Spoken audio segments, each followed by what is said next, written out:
Oke, Assalamualaikum warahmatullahi wabarakatuh. Kami dari grup 1 program studi Magister Manajemen Universitas Bakri akan mempresentasikan case study terkait dengan IRM yang berjudul Lessons from the Academy IRM Implementation in the University Setting.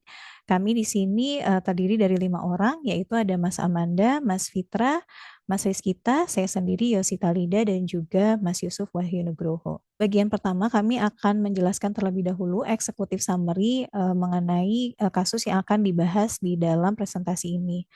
Yang pertama, manajemen risiko perusahaan atau yang kita kenal sebagai Enterprise Risk Management atau IRM di pendidikan tinggi atau universitas saat ini menjadi semakin tinggi karena terjadinya banyak insiden dan juga pengawasan yang meningkat dari pemangku kepentingan atau stakeholder dan juga lembaga akreditasi.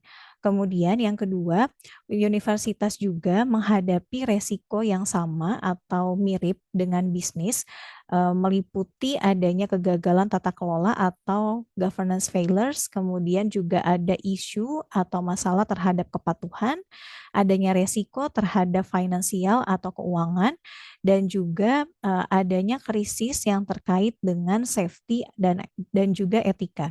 Ada 4 key point yang akan dibahas dalam pembahasan kasus. Yang pertama adalah background, kenapa IRM ini sangat penting untuk diimplementasikan di pendidikan tinggi atau universitas. Yang pertama adanya studi kasus yang di-highlight di sini ada beberapa insiden sebelumnya yang terjadi, yaitu adanya tragedi Virginia Tech, kemudian adanya impact dari badai Katrina kepada universitas, kemudian adanya juga Penn State sexual abuse skandal yang menunjukkan bahwa dengan adanya resiko-resiko yang terjadi dan akan mengakibatkan atau berimpact kepada universitas sehingga universitas itu sendiri harus memiliki manajemen resiko yang kuat. Yang kedua, adanya pergeseran budaya yang tadinya universitas itu mungkin beroperasi di lingkungan yang terisolasi dan juga memiliki regulasi tersendiri. Namun dengan adanya penerapan IRM, universitas harus mengalihkan atau bergeser budayanya terhadap budaya yang lebih terintegrasi dan juga praktek manajemen risiko seperti bisnis-bisnis lainnya. Kemudian yang ketiga terkait dengan manfaat dari pelaksanaan IRM, yaitu yang pertama dapat memperbaiki proses perencanaan strategik dari universitas itu sendiri, kemudian yang kedua memastikan adanya kepatuhan terhadap regulasi yang ada, kemudian meningkatkan proses transparansi, dan juga yang keempat melindungi reputasi institusi. Dan yang keempat yang akan dibahas adalah mengenai tantangannya itu sendiri, di mana universitas harus menyeimbangkan antara model kolegial tradisional dengan struktur formal yang dibutuhkan untuk pelaksanaan IRM. Untuk case study yang dibahas di sini adalah tentang University of Washington, di mana University of Washington ini mengimplementasi IRM karena adanya Sentinel event yang mana di-trigger oleh adanya denda sebanyak 35 juta US dollar yang diakibatkan karena overbilling Medicare dan Medicaid, yang akhirnya mengarah pada peninjauan secara komprehensif dan juga perombakan praktik terhadap kepatuhan dan juga praktek resiko manajemen di University of Washington. Untuk implementasinya, mereka fokus untuk mengintegrasikan IRM kepada rencana strategik mereka, kemudian juga mendorong pendekatan kolaboratif dan juga memastikan bahwa kepatuhannya itu dilaksanakan dengan praktik terbaik. Dan untuk hasilnya, yaitu adalah peningkatan terhadap pengawasan, penyelarasan manajemen risiko yang lebih baik dengan tujuan kelembagaan atau institutional goals, dan juga kerangka kerja yang kuat untuk mengatasi risiko di masa depan. Highlight dari company-nya sendiri, di mana di sini kita membahas tentang University of Washington. Yang pertama, untuk background pelaksanaan IRM-nya itu sama seperti yang telah tadi disebutkan bahwa mereka merespon terhadap adanya denda sebanyak 35 juta US dollar yang disebabkan karena kegagalan terhadap kepatuhan, yaitu overbilling dari Medicare dan Medicaid. Kemudian yang kedua adalah dimulai sebagai respon terhadap kegagalan kepatuhan yang signifikan dan juga didorong terhadap komitmen kepemimpinan untuk menciptakan culture atau budaya terhadap kepatuhan yang lebih baik lagi. Dan untuk milestone-nya sendiri dimulai dari tahun 2005, di mana Presiden Emmert secara langsung menginstruksikan untuk melakukan tinjauan terhadap best practice di dalam kepatuhan dan juga manajemen resiko. Kemudian 1 tahun berikutnya di tahun 2006, Universitas atau University of Washington mulai mengembangkan kerangka kerja manajemen resiko pusat dan juga struktur dari IRM itu sendiri. Di tahun 2007, mereka melakukan identifikasi terhadap resiko strategik dan juga mega resiko, kemudian juga menyusun adanya Dewan Kepatuhan. Dan di 2 tahun, yaitu di tahun 2008 sampai 2009, mereka fokus untuk menyelesaikan krisis finansial dan juga demografi dan melakukan ekspansi Departemen Internal Audit. Fase-fase untuk implementasi IRM sendiri mereka ada 3 fase, yaitu yang pertama adalah fase kepatuhan di mana mereka mencoba mengatasi masalah terhadap isu ketidakpatuhan terhadap regulasi dan juga menciptakan model kepatuhan yang lebih kuat. Kemudian di fase kedua, di sini mereka melakukan fase governance atau fase tata kelola di mana mereka mencoba mengintegrasikan resiko manajemen kepada proses tata kelola dan juga proses pengambilan keputusan.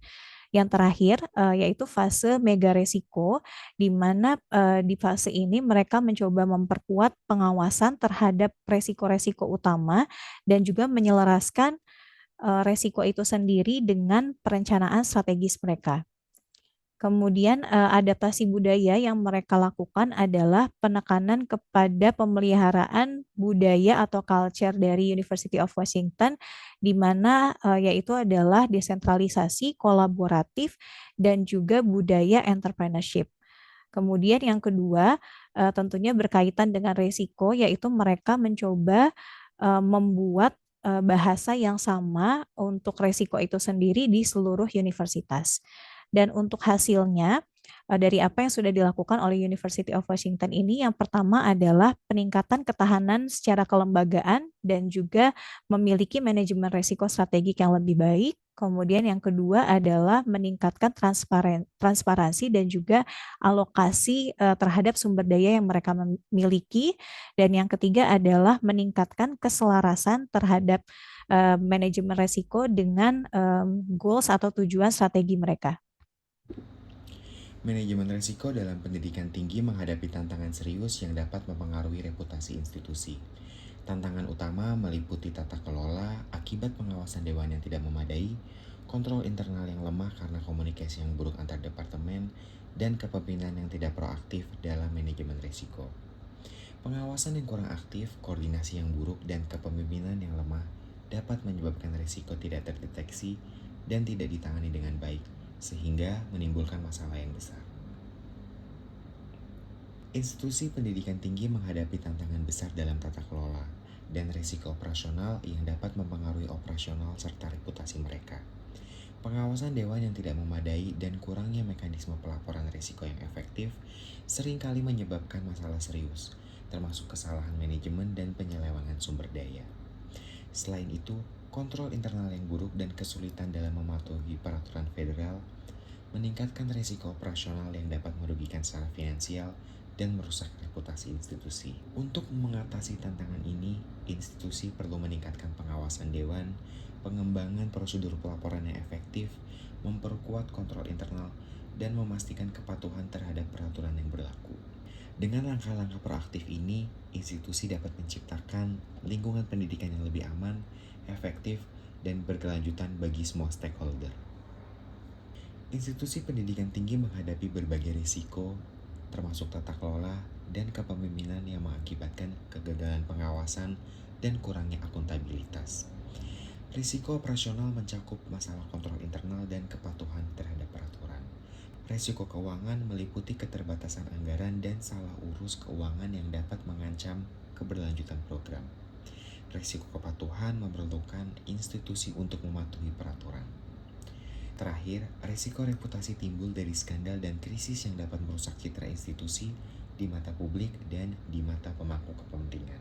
Kegagalan tata kelola di Penn State menunjukkan dampak buruk pengawasan yang tidak memadai pada reputasi dan keuangan.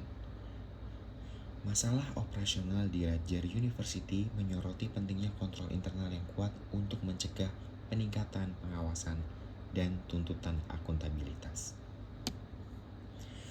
Resiko keuangan selama resesi ekonomi mengakibatkan pemotongan anggaran, PHK, dan pengurangan program dana. Kasus pelecehan seksual di Harvard University menggambarkan bagaimana risiko reputasi dapat merusak kepercayaan pemangku kepentingan dan calon mahasiswa. Dengan memahami dan mengelola risiko ini, membantu institusi pendidikan tinggi memastikan keberlanjutan dan keberhasilan jangka panjang.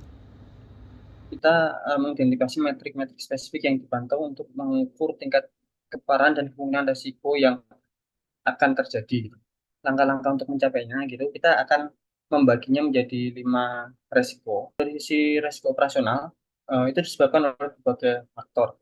Yang pertama, cause of extended processing time of student application and academic records. Management include manual process, inadequate technology, suffering issue, and so on and so on. Pemrosesan untuk lamaran mahasiswa pada awal pengelolaan arsip akademik mencakup proses yang masih manual, gitu, teknologi yang kurang memadai, regulatory requirement yang masih jelimet, dan komunikasi delay yang berkepanjangan. Konsekuensinya, terdapat satu student dissatisfaction, yaitu ketidakpuasan uh, mahasiswa terhadap waktu pemrosesan yang lama gitu. Kemudian delay administrasi, kelambatan dalam proses aplikasi dapat mengakibatkan tenggat waktu pendaftaran yang terlewat. Kemudian reputational damage, waktu pemrosesan yang lama dapat merugikan reputasi institusi.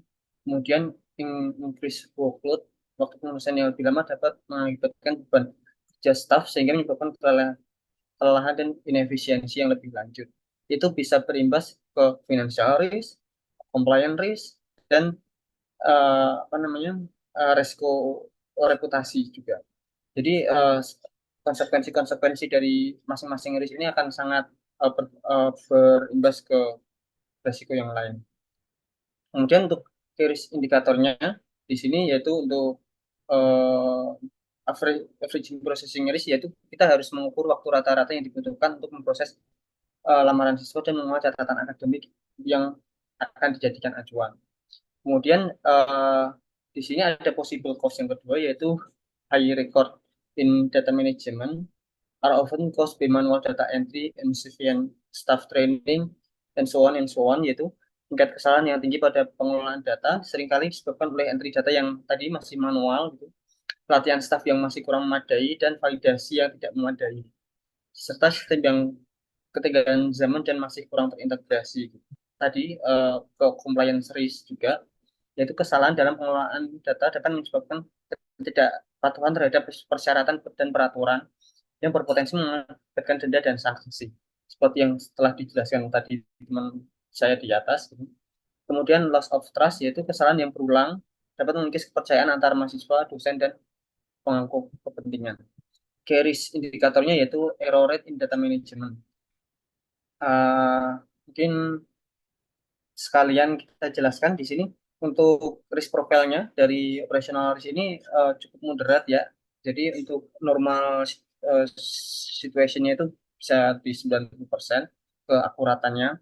Jadi jika jika jika apa namanya waktu processingnya misalkan lebih lebih lambat gitu sekitar 70%, kita akan alarming sesuatu gitu, alarm pertama, alarm kedua gitu, yang ketiga 50% gitu. Nah, itu menjadikan tingkat resiko risk profile pada universitas-universitas harusnya lebih moderat. Next, Mas. Kemudian reputational risk gitu, regulatory security dan loss of trust gitu. Jadi tingkat ke berpengaruh ke financial impact juga. Jadi konsekuensi antar risk yang ada ini akan saling berimbas ke resiko-resiko yang lain. Ini juga ada financial risk juga yang sama juga berefek ke resiko-resiko yang lain. Di sini kita langsung aja jump to conclusionnya karena tadi sebenarnya udah mencakup semua. Gitu. Based on this presentation, kita saat ini menghadapi tantangan yang signifikan di berbagai bidang operasional, reputasi, kepatuhan, keuangan, dan strategi. Permasalahan utama berasal dari proses yang tidak efisien di lingkungan universitas, teknologi yang masih ketinggalan zaman, dan kesenjangan komunikasi dan keterbatasan sumber daya yang menyebabkan tingginya risiko operasional dan reputasi. Kepatuhan terhadap persyaratan peraturan merupakan hal penting lainnya yang perlu mendapat perhatian karena potensi penalti dan hilangnya akreditasi secara finansial. Universitas berjuang dengan keterbatasan anggaran yang menghambat peningkatan dan perbaikan yang diperlukan. Secara strategik, kemampuan untuk mengimbangi kemajuan teknologi mengancam daya saing dan pertumbuhan lembaga dalam jangka panjang. Recommendation-nya yang bisa dilakukan yaitu pertama upgrade teknologi infrastruktur gitu. Eh, Salah satunya dengan berinvestasi pada sistem yang lebih modern, mengalokasikan anggaran untuk meningkatkan dan mengganti sistem lama dengan solusi modern dan terintegrasi yang dapat menyederhanakan proses dan meningkatkan manajemen data. Kemudian menerapkan otomasi, gitu, otomatisasi, yaitu dengan memperkenalkan otomatisasi untuk tugas administratif rutin guna mengurangi error dan waktu pemrosesan. Kemudian improve proses efisiensi, yaitu bisa dengan melakukan tinjauan menyeluruh terhadap uh, reengineering proses administrasi untuk menghilangkan inefisiensi dan redundansi. Redundansi itu ke sesuatu yang ganda, gitu. Tugas-tugas yang saling bersinggungan yang dilakukan oleh dua institusi secara bersamaan, redundant. Kemudian program pelatihan, melaksanakan program pelatihan yang uh, komprehensif bagi staf untuk memastikan mereka mahir dalam menggunakan teknologi dan proses yang baru.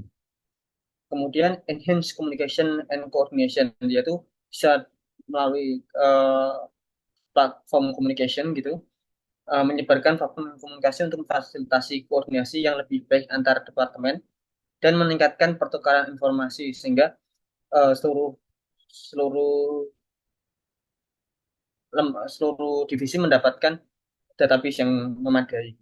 Kemudian uh, lakukan regular meeting gitu untuk agar departemen membahas masalah-masalah secara komprehensif dan berbagi informasi yang terkini dan menyelaraskan tujuan antar departemen.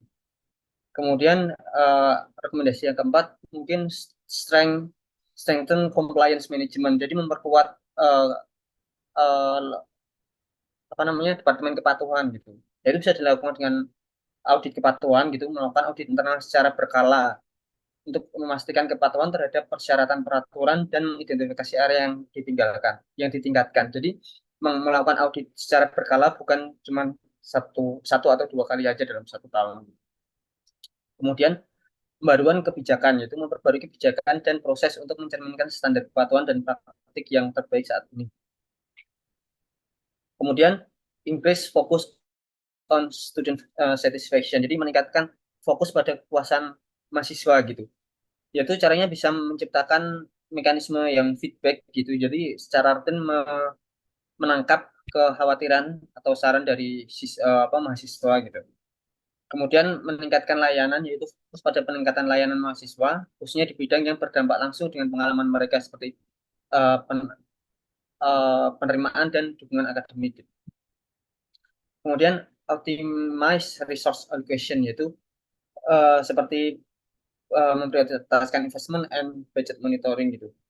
Untuk prioritas investment bisa berupa uh, pada bidang-bidang yang penting untuk menawarkan keuntungan yang tinggi dalam hal efisiensi operasional dan kepuasan mahasiswa gitu. Untuk pemantauan anggaran bisa menerapkan langkah-langkah pemantauan dan pengendalian anggaran yang ketat untuk mencegah pembengkakan anggaran dan memastikan dana digunakan secara efektif. Kemudian yang terakhir, strategic planning and monitoring, seperti em, menjalankan teknologi roadmap, itu mengembangkan roadmap teknologi yang jelas yang menguraikan langkah-langkah untuk mengadopsi teknologi baru dan mengintegrasikannya dalam operasional university. Kemudian bisa metrik kerja, menetapkan dan memantau metrik kerja utama dan melacak kemajuan inisiatif strategi dan membuat keputusan berdasarkan data. Jadi semuanya dimonitoring based on data. Terdapat beberapa pertanyaan di studi case ini. Pertanyaan yang pertama adalah apa perbedaan adopsi dan implementasi Enterprise Risk Management atau ERM di lingkungan pendidikan tinggi dan bisnis for profit. Jadi yang pertama ada perbedaan di misi dan tujuan, di mana IRM di pendidikan tinggi itu bertujuan untuk mendukung edukasi, penelitian, serta perkembangan ilmu dan keunggulan siswa. Sedangkan pada bisnis for profit, tujuannya adalah untuk memaksimalkan value atau nilai bagi pemegang saham dan menghasilkan keuntungan, serta berfokus pada performa finansial, market share, dan keunggulan kompetitif. Yang kedua ada prioritas risiko, di mana pada pendidikan tinggi risikonya berada pada aspek integritas dan reputasi akademik, keamanan mahasiswa, dan etika penelitian. Sedangkan pada bisnis for profit, risiko yang perlu dikelola berada di aspek finansial, operasional, pasar, dan strategi perusahaan. Lalu yang ketiga ada keterlibatan pemangku kepentingan atau stakeholder engagement. Itu pada pendidikan tinggi, stakeholder yang terlibat ada mahasiswa, fakultas, staf fakultas, alumni, komunitas sekitar, dan pemerintahan. Sedangkan pada bisnis for profit, stakeholder yang terlibat adalah pemegang saham, pelanggan, karyawan, supplier, dan badan pengelola. Lalu keempat, ada perbedaan di indikator performa, di mana pada pendidikan tinggi keberhasilan IRM diukur dari output akademi, kepuasan mahasiswa, jumlah penelitian, dan reputasi institusi. Sedangkan pada bisnis for profit, keberhasilan IRM diukur dari metrik finansial seperti pendapatan, keuntungan, margin, market share, dan performa saham. Lalu yang kelima, kultur manajemen risiko. Pada pendidikan tinggi, manajemen risiko biasanya terintegrasi pada fungsi akademik dan administratif, dengan fokus pada kolaborasi dalam pengambilan keputusan dan kepemimpinan. Kultur ini menekankan kebebasan akademik, sedangkan pada bisnis for profit biasanya manajemen risiko berfokus pada hierarki dan struktur tanggung gugat, di mana kultur ini menekankan efisiensi, cost effectiveness, dan keunggulan kompetitif. Pertanyaan kedua, ada tipe kultur seperti apa yang terdapat di University of Washington, serta mengapa kultur menjadi penting dalam implementasi IRM. Jadi kultur yang dibangun di University of Washington menekankan beberapa aspek. Pertama yaitu keunggulan akademis dengan memiliki standar dan komitmen tinggi dalam pengajaran, penelitian, dan beasiswa. Lalu yang kedua ada inovasi dan penelitian, menekankan fokus pada penelitian paling modern atau up to date dalam bidangnya, serta mendukung inovasi dalam beragam disiplin. Lalu yang ketiga, kolaborasi, komitmen pada komunitas, dan menghargai perbedaan dan keragaman agar kerjasama terjalin dengan baik, tidak hanya antar sivitas akademika, tapi juga dengan komunitas di sekitar kampus. Lalu kultur menjadi penting dalam implementasi IRM karena agar IRM itu dapat diimplementasikan dengan efektif dan sesuai dengan visi dan misi universitas, lalu mendukung engagement seluruh stakeholder, memudahkan komunikasi terkait risk awareness, lalu mematuhi etika dan peraturan yang berlaku, dan juga agar implementasi IRM tersebut menjadi fleksibel dan adaptif menyesuaikan kultur yang ada di university. Pertanyaan ketiga, apa saja key faktor yang terdapat di early stage University of Washington implementasi IRM-nya itu ada pertama komitmen dan dukungan dari para leader, terutama dari top leadernya sehingga IRM dapat diimplementasikan dan disesuaikan dengan strategic planning yang dimiliki oleh University of Washington. Lalu yang kedua ada tinjauan risiko yang komprehensif sehingga universitas mampu mengidentifikasi risiko-risiko yang kritikal dalam berbagai aspek. Lalu yang ketiga, komunikasi yang baik dan terciptanya kultur yang paham terhadap risiko sehingga seluruh stakeholder memahami terkait implementasi IRM yang dilakukan universitas dan mendukungnya. Lalu yang keempat, dibuatnya kerangka kerja dan proses yang jelas sehingga tanggung jawab dan tanggung gugat sudah ditentukan dan dipahami oleh seluruh stakeholder dari awal. Lalu yang kelima, integrasi dengan proses lama secara perlahan dan sistematis, terutama pada aspek finansial dan operasional, sehingga adaptasi implementasi IRM dapat dilakukan dengan baik. Lalu yang keenam, pemantauan, pelaporan, dan perkembangan berkelanjutan, agar proses pembelajaran, perbaikan, dan adaptasi terus berjalan, sehingga implementasi IRM yang dilakukan universitas dapat berkembang lebih baik seiring waktu. Selanjutnya adalah pertanyaan keempat, yaitu mengapa University of Washington memutuskan untuk mengadopsi struktur komite untuk mengelola program IRM daripada menunjuk CRO atau Chief Risk Officer sebagai pengelola untuk program ini. Jadi ada 6 alasan. Yang alasan pertama itu terkait kolaboratif dengan pemangku kepentingan lain. Jadi dengan adanya penunjukan sebagai struktur komite diharapkan dapat melibatkan dalam pengambilan keputusan, kemudian memastikan bahwa berbagai perspektif itu bisa dipertimbangkan dalam manajemen risiko. Kemudian yang kedua yaitu memungkinkan keterlibatan yang lebih luas dari berbagai departemen dan disiplin ilmu. Kemudian yang ketiga adalah keputusan untuk menggunakan komite dipengaruhi oleh pertimbangan sumber daya. Jika menunjuk CRO, maka memerlukan investasi yang cukup besar. Sedangkan di dalam komite sendiri dapat digunakan sebagai sumber daya yang lebih efisien. Kemudian yang keempat adalah dengan melibatkan perwakilan dari berbagai sektor universitas, komite dapat mengatasi sifat risiko yang kompleks dan interdisipliner yang dihadapi oleh universitas.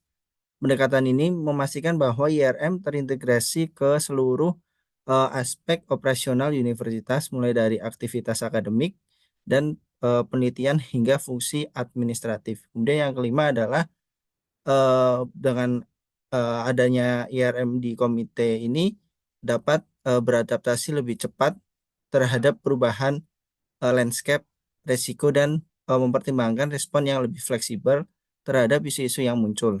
Kemudian yang terakhir adalah dengan menunjuk komite ini lebih efisien karena secara struktur di dalam komite ini biasanya adalah beberapa staf yang akan diberi tanggung jawab tambahan. Nah, ini adalah pentingnya dalam penerapan komite untuk implementasi IRM. Yang pertama itu terkait selaras dengan nilai organisasi, yaitu ada beberapa poin lagi, lebih konsisten dalam penerapan IRM, kemudian mendukung nilai-nilai untuk memfasilitasi penerimaan dan integrasi proses IRM. Kemudian yang kedua adalah terlibatnya berbagai pemangku kepentingan.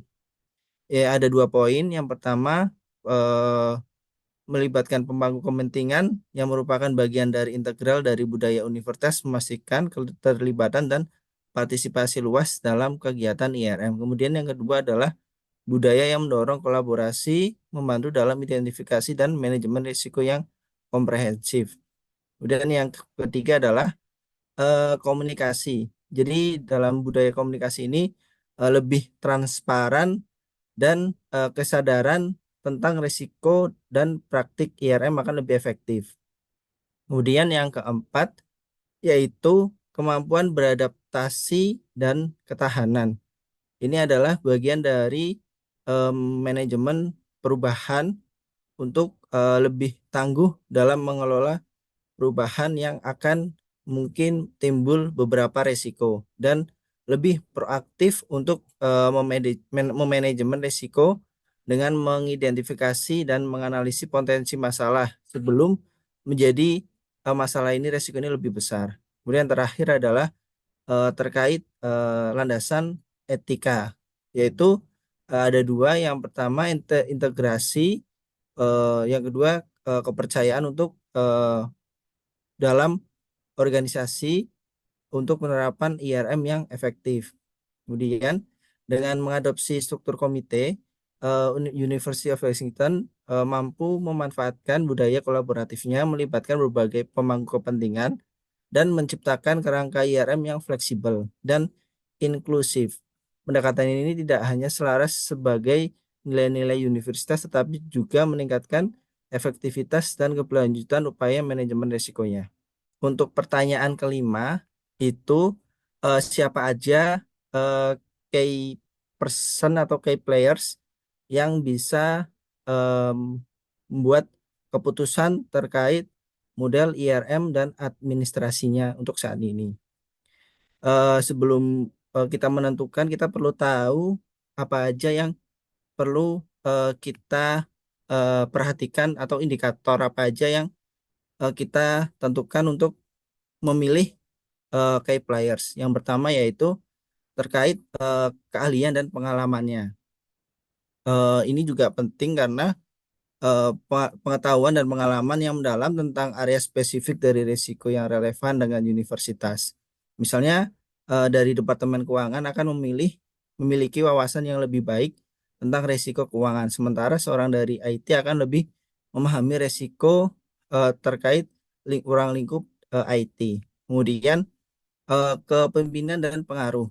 Pemain kunci yang memiliki kemampuan untuk mempengaruhi keputusan di tingkat yang lebih tinggi akan memiliki otoritas untuk mengimplementasikan kebijakan dan prosedur yang diperlukan untuk mengelola risiko. Biasanya ini melibatkan anggota dari senior dan administrasi di universitas tersebut. Kemudian selanjutnya adalah representasi dari berbagai fungsi.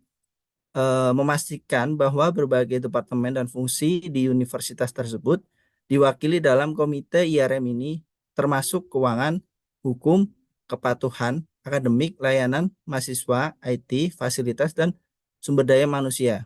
Kemudian selanjutnya adalah terkait kepatuhan dan regulasi, memahami persyaratan hukum dan regulasi yang relevan dengan operasi universitas. Kemudian yang selanjutnya adalah budaya dan nilai organisasi. Jadi diharapkan key players ini bisa memahami budaya dan nilai organisasi yang sedang diterapkan atau akan diterapkan. Kemudian key players juga bisa memahami IRM dengan keterkaitan strategi universitas untuk mempengaruhi manajemen risiko dengan perencanaan strategis dan pengambilan keputusan. Nah, ini adalah beberapa pemain kunci yang seharusnya ada dalam proses IRM di University of Washington. Yang pertama adalah senior leadership.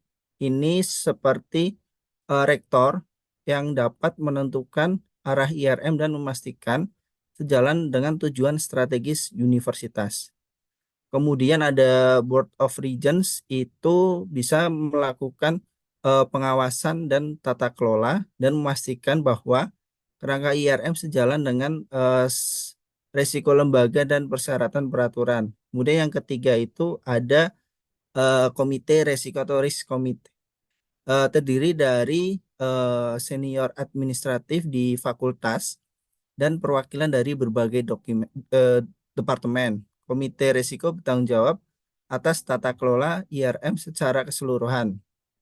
Kemudian selanjutnya adalah mungkin bisa dari pihak eksternal atau pihak internal, yaitu dari kantor manajemen risiko. Kantor ini memainkan peran sentral dalam mengordinasikan aktivitas IRM untuk melakukan penilaian risiko dan memfasilitasi komunikasi antar departemen. Kemudian yang terakhir adalah Deans and Department Head atau dekan dan ketua departemen. Para pemimpin ini terlibat dalam mengidentifikasi dan mengelola risiko di bidangnya masing-masing, memastikan bahwa praktik IRM diterapkan di semua tingkat institusi. Next.